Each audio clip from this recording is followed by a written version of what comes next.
O manual do rebaixamento ele é muito claro. Você tem que ganhar todas em casa e tem que tentar buscar alguma pontuação fora de casa para tentar se livrar do fantasma dessa questão do rebaixamento. Ontem contra o Bahia, o Fortaleza empatou. Mas será que restringiu tanto a regra desse jeito? Vamos analisar agora nesse pós-jogo. Fortaleza enfrentou o Bahia ontem às 4 da tarde lá no Castelão, um empate por 1-1, e foi um resultado que, a termos de tabela de classificação, não foi dos melhores para o Fortaleza.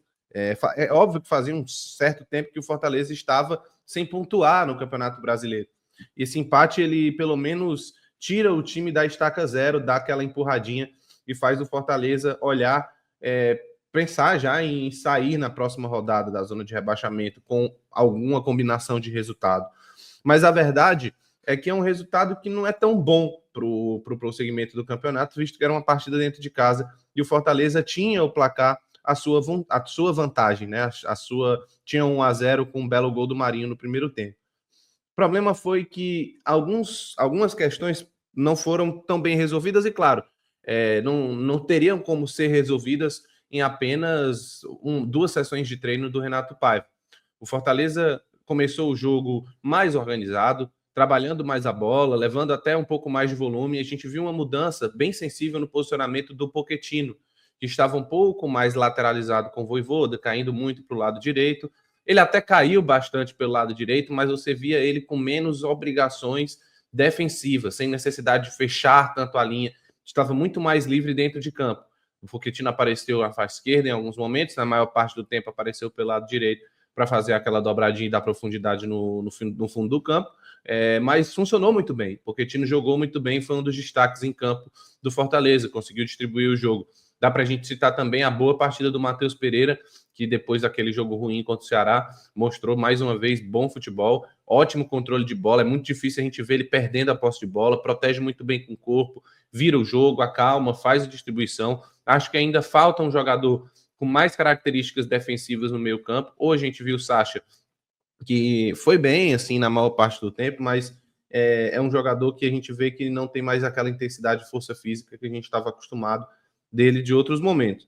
Primeiro tempo, o Fortaleza sai com 1-0 no placar e pressionado muito pouco pelo Bahia. A verdade é que o Bahia só tinha uma jogada, que era a jogada pelo lado esquerdo com o Ademir, que o Diogo Barbosa encontrou muitas dificuldades para fazer a marcação. Mas o Fortaleza, no geral, fez um primeiro tempo bem ok, bom até. Dá para dizer que foi bom. Fortaleza teve volume de jogo. No segundo tempo é que há algumas coisas para a gente tratar. O Rogério Ceni ele tira o Lúcio, coloca no seu meio campo ali o Cauli, recua um pouco, mesmo que ele fizesse aquela função ali de falso 9, e o Bahia começa a ganhar mais força de jogo e empurrar o Fortaleza para trás. E o Bahia teve muito mais volume de jogo no segundo tempo. As mexidas do Paiva, eu acho que no geral foi ok, certo? Mas a grande verdade é uma só. Eu acredito que aquela substituição onde ele coloca o Mancuso e tira o Brits foi um pouco prejudicial para o Fortaleza. Fortaleza perdeu um pouco mais de ímpeto, tanto para subir, porque perdeu a sustentação, e também perdeu o ímpeto na marcação. Então, isso gerou um grande desequilíbrio em relação ao que vinha sendo o segundo tempo. Porém, o Bahia também não tinha aquele volume todo, até que começou a sair uma sequência de gols anulados, né? Um gol anulado pelo Bahia, corretamente uma falta em cima do Marinho. Depois teve um gol anulado do Fortaleza também, mas bem anulado também com ali o Breno estava realmente bem assim, à frente da linha. Depois desse gol, ainda teve o gol realmente do Bahia, já para o final do jogo. E aí vem a grande discussão e a crítica à arbitragem, né? Muitas reclamações com a arbitragem do jogo. Reclamam-se de um pênalti, certo? Que pode ter acontecido. Eu não acho que teve impacto para pênalti. Eu acho que tem ali um toque do jogador do Fortaleza, mas o Cauli ele já vai dobrando a perna antes mesmo do contato. É um pênalti que eu não daria. Um pênalti que eu não daria. E ainda teve chance, minutos para o Fortaleza perder grandes oportunidades no final do jogo.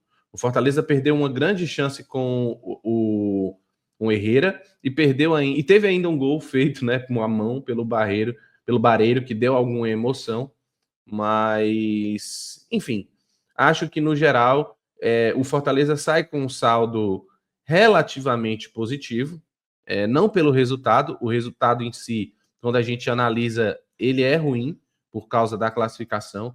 O Fortaleza fica imóvel e chega a 14 jogos. Quando a gente olha para a tabela de classificação, os outros times que estão disputando com ele também estão nessa mesma faixa, né? Então o Fortaleza tem que ficar atento a essa questão do Campeonato Brasileiro. Mas agora é levantar a cabeça, manter a atenção. Próximo sábado, às 18h30, tem o jogo contra o Bragantino. É muito importante para o Fortaleza que ele se reencontre com a vitória. Precisa ser nesse jogo contra o Bragantino. E assim, depois do Bragantino, enfrenta o Grêmio no dia 29. Depois volta para enfrentar o Corinthians. Na verdade, enfrenta Grêmio e Corinthians fora. Depois volta a enfrentar o Botafogo no dia 9. E aí é Libertadores. Ou seja, tem esses quatro jogos para o Paiva começar a colocar um pouco mais da cara dele. Acho que existe algumas virtudes já para a gente tratar, algumas qualidades que a gente viu de posicionamento diferente. Ainda é muito cedo para cobrar de um ajuste defensivo, mas acho que ainda temos que ajustar defensivamente o Fortaleza. E o Bahia é um time que disputa a faixa de cima do campeonato, né? Não dá para a gente ignorar e dizer que o Bahia não é um grande time. É sim. E isso aumenta um pouco aumenta o resultado, né? Mas não dá para chamar de grande resultado, não dá para sequer chamar de bom, porque os jogos dentro de casa precisam ser vencidos se o Fortaleza quiser sair dessa má fase. E aí fica a questão, né? Do geral. Resultado positivo, negativo, o que dá para a gente dizer? Eu acho que o que vai dizer o que foi esse resultado vai ser a sequência. A sequência de jogos é que vai definir para onde o Fortaleza vai. Mas já dá para ver que houve alguma coisa diferente no Fortaleza. Questão de alguns posicionamentos, funcionamento do meio-campo. Claro que ainda tem muito da cara do Vojvoda desse time, até a escalação inicial não vem com muitas novidades, mas vamos ver para os próximos jogos, principalmente já esse jogo de Bragantino com a semana de trabalho, o que o Paiva vai modificar. Queria agradecer você por assistir o vídeo até agora. Queria que você deixasse também aqui nos comentários a tua análise, o que você achou da partida, quem você acha que foi o maior destaque, quem você já não colocaria para o próximo jogo, que mudanças você acha que o Paiva pode promover. Deixa teu like, é muito importante, compartilha esse vídeo para todo mundo. Quero fazer um grande debate aqui com vocês no chat sobre o que foi essa estreia de Renato Paiva, essa estreia de alguns jogadores e a volta do Fortaleza aos pontos. Ainda precisa voltar às vitórias e tenho certeza que vai acontecer mais cedo ou mais tarde. Muito obrigado por vocês terem assistido até aqui. Vamos fechar aqui os 9 minutinhos de vídeo. Deixa teu like mais uma vez, compartilha, coloca teu comentário que é muito importante. Valeu e até o próximo pós-jogo aqui no Vagão do Expresso.